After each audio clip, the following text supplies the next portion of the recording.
Boa noite, pessoal. Hoje eu estou inspirado, dia 16 de julho, né? Agora são 8h19. O ministro assumiu. Cara, impõe respeito, hein? Por que eu estou falando do ministro? Porque o ministro é uma pessoa conhecida aqui de Santos, né? Caçaram até agora, né? Já foram lá, pegaram uns vídeos do pastor, pregação dele, para tentar intimidar. Ih, já vou avisando logo, hein, pessoal? Não vão conseguir não, hein? Bem, e o ministro, o que ele fez? Ele fez promessa simples já de resgatar o respeito ao professor e reverter a desconstrução da autoridade deles em sala de aula, que ao longo do tempo foi tirada, né? Eu, na realidade, tenho amigos professores, né? Meu genro é professor, né? Foi professor, agora está aposentado. Para vocês terem uma ideia, meu genro foi escolhido o melhor professor do estado de São Paulo, vocês sabiam disso? Ele tem placa do governador Alckmin, ganhou uma placa. Meu genro levava a sério as aulas que ele dava, né? E os alunos, assim, alguns gostavam dele, outros não. E ele me conta o que acontecia em sala de aula. Eu já fui professor universitário também. Na realidade, eu me arrependo de, na época, me cobrarem para eu fazer o mestrado para eu continuar dando aula, né? E eu acabei não fazendo. Aí a faculdade teve que me dispensar porque eu era o único professor que não tinha mestrado. Apesar de ser 3 anos consecutivos escolhido ou o melhor professor ou o coordenador do curso. Ou o paraninfo, né? Aquele negócio lá que os alunos homenageiam o professor. Por 3 anos consecutivos eu consegui esse feito maravilhoso. Agradeço aos meus alunos aí. Mas não pude continuar porque não fiz o mestrado. Mas eu não vou falar do ministro, eu vou falar do Sakamoto. Quem é Sakamoto? Sakamoto é um jornalista que, pelo jeito, é absolutamente enviesado para o lado da esquerda, canhoteiro. E ele já fez um artigo ali, já quis dar pitaco nas palavras do ministro, né? E aí, a arrogância que lhe é peculiar a qualquer canhoteiro, ele falou que o ministro seria melhor, em vez dele falar isso, ele falar para criar um ambiente de respeito. Bem, 30 anos tiraram o respeito do professor, agora vai criar um ambiente de respeito. Esses jargões assim são interessantes, né? Criar um ambiente de respeito. Aí eu tenho que traduzir o que é isso, né? O que é um ambiente de respeito? Eu falo e você escuta? Eu falo e ninguém contesta? Como é que é? O que é um ambiente de respeito, né? Tem que olhar. Bem, mas aí ele já começa o artigo dele com uma desinformação. Eu vou falar desinformação para não falar que é uma mentira, né? Mas olha só o que ele escreve. Sobre o ministro. O problema para ele, o ministro, está entre aspas, é que uma das maiores ameaças aos professores em sala de aula tem sido a tentativa do bolsonarismo de promover uma guerra cultural utilizando as escolas como campo de batalha. Viu? O bolsonarismo está tentando criar uma guerra cultural, quando na realidade todo mundo sabe que é ao contrário. Baseado em Gramsci, que falou que é melhor ocupar as escolas do que os quartéis. Os canhoteiros dominaram as escolas, né? Mas ele fica com mimimi lá, docendo que docentes têm sido vítimas de assédio e ameaçados por parte de milícias digitais. Milícias digitais. Eu sou da milícia digital, ou movimento totalitário. Então quer dizer que contra alguma coisa que o pessoal fala que a gente não concorda, é totalitário. Nossa. Contra o livre pensamento. Olha só que interessante esse cara fala isso, né? Contra o livre pensamento. Ele deve estar louco, porque livre pensamento é ter opinião contrária. E se você pegar aí nos últimos 40 anos, me diz qual o conservador que conseguiu dar uma palestra numa universidade. Ou alguma bandeira conservadora ser incorporada às diretrizes dos últimos 30 anos de governo. Melhor ainda, nos últimos 16 aí do PT, entendeu?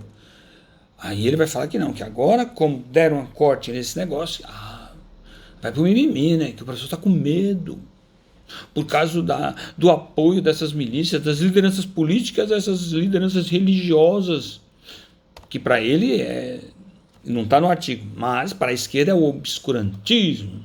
Aí ele vai discorrer, né, sobre a pauta progressista. Lembrando que ele falou do livre pensamento, mas se eu não me engano, teve faculdade que proibiu o Bolsonaro de dar palestra, né? Quando ele era candidato, se eu não me engano, fizeram um auê aí, porque não podia.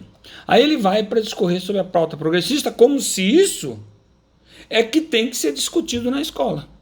Aí ele vai lá, violência contra a mulher, racismo. Aí ele fala que houve um absurdo, ele não usa essa palavra absurdo, né? Mas ele cita que houve uma demanda para que alguém falasse sobre o outro lado da escravidão. Quando começaram a falar que nós temos que pagar, né? Os brancos, essa sociedade atual tem que pagar. Aí alguém lembrou, peraí, por que nós temos que pagar? Por alguma coisa que os próprios africanos é que escravizavam o povo dele e mandavam para cá. Então tem que cobrar dos senhores africanos. Quando começaram a falar isso, que é o outro lado da escravidão, né?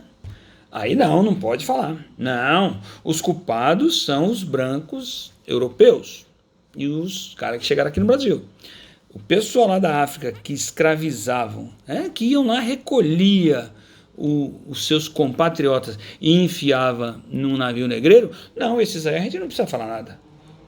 Eles são piores do que o pessoal. São piores. Aqueles caras que fizeram isso. Não estou falando nada dos africanos hoje, estou falando daqueles caras naquele tempo que fizeram isso. Mas se eu não me engano, até hoje lá na África tem algo parecido com isso, né? E aí ele também continua, também ideologia de gênero. Gente do céu, isso é um assunto para discutir em escola, ideologia de gênero? Pessoal, isso é absolutamente assim contraproducente para uma pessoa normal entender. Como uma pessoa... Eu tenho uma firma aqui na General Câmara de Santos. A General Câmara de Santos era uma rua badaladíssima. E onde tinha o show, lá nos anos 80, 70 ali, né, o show aqui das meninas, que inclusive tinha chacrete. As chacretes eram aqui de Santos. Rita Cadillac era aqui de Santos. Fazia show aqui numa boate em Santos. E aí a gente... Eu estou falando isso porque eu trabalhava lá, eu era sargento do exército da ditadura, e a gente fazia patrulha lá na zona de Baixo Meretrício. E a gente entrava em todas as casas, tinha lá o show dos travestis. Quem eram os travestis? Os travestis eram o pessoal que se fantasiava de mulher, fazia lá o show, né, etc. Mas todo mundo sabia que era travesti. Não me lembro aqui de ninguém ter matado travesti. Aqui nós tínhamos o Dudu do Gonzaga, o cara mais famoso aqui de Santos, né? Foi morto, briga passional. Mas o que acontece é que os caras eram travestis, identificados normalmente, né? Mas não, hoje o cara se fantasia de mulher e fala que é mulher trans. Não, ele travestido de mulher, né? Não tenho nada contra travesti, mas ele se veste de mulher e fala que é mulher trans. E fala que é ideologia de gênero, que ele se identifica. Mas, gente, isso é inconcebível, falar que mulher trans consegue engravidar uma outra mulher. É inconcebível assim você discutir esse assunto em sala de aula. Assim, se você for discutir filosoficamente, já dá problema, imagina em sala de aula. E ele continuou com mimimi, que nós não fomos educados para a tolerância. Mas que tolerância é essa que ele está falando? É a tolerância de aceitar tudo? Ele fala e eu aceito. Ele escreve um artigo e eu, Sakamoto, você é o gênio da literatura? Meu amigo, presta atenção. Nem lhe conheço. Nem vai chegar em você, você nem me conhece, eu sou um insignificante aqui. Mas presta atenção, a minha insignificância, ela está tendo voz aí para bastante gente, porque você não discutiria isso com o Caio Coppola, nem com o Constantino, nem com o Alexandre Garcia e nem com o Lacombe. E eu estou na linha deles, entendeu? Se você não percebeu, articulista da Folha, o mundo mudou, entendeu? Esse negócio da gente, você falar uma coisa, a gente fala, olha, você chamar a gente de politicamente incorreto, isso aí mudou, meu amigo, isso aí mudou. Eu aqui não tenho nada de intolerância, eu tenho apenas uma opinião contrária ao que você está falando. Pena que a tribuna que você tem é uma reverberação 1000 vezes maior que a minha, né? Até milhões de vezes maior. Mas ele erra quando ele fala que a escola pública é um ambiente por excelência do encontro com outro. Não, às vezes é iguais, às vezes são iguais. Por exemplo, você junta as crianças todas são iguais. Lá na frente é que pode ter uma diferença. Mas as crianças todas elas estão lá para aprender matemática, português, o alfabeto, né? Uma criança não está ali para discutir sobre qual é a maturidade que a criança tem para discutir sobre ideologia do gênero, né? Mas ele fala que quem está minando a autoridade do professor em sala de aula é o atual governo.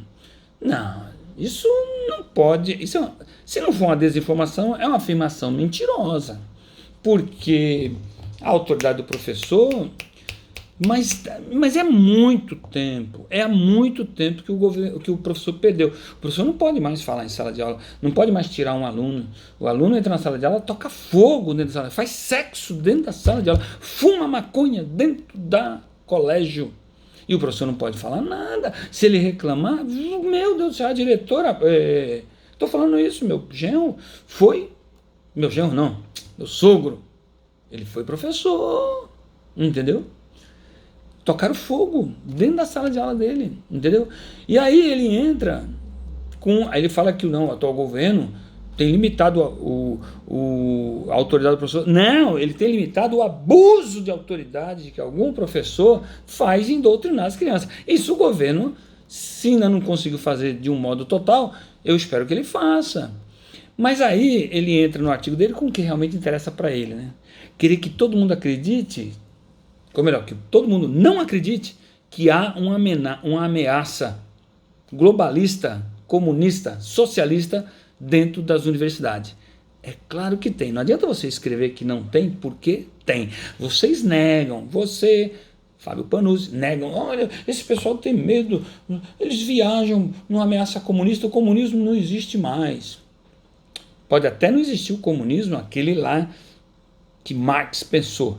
Mas existe o comunismo malandro de pegar tudo e dominar a parte do dinheiro e deixar a população ali totalmente dominada.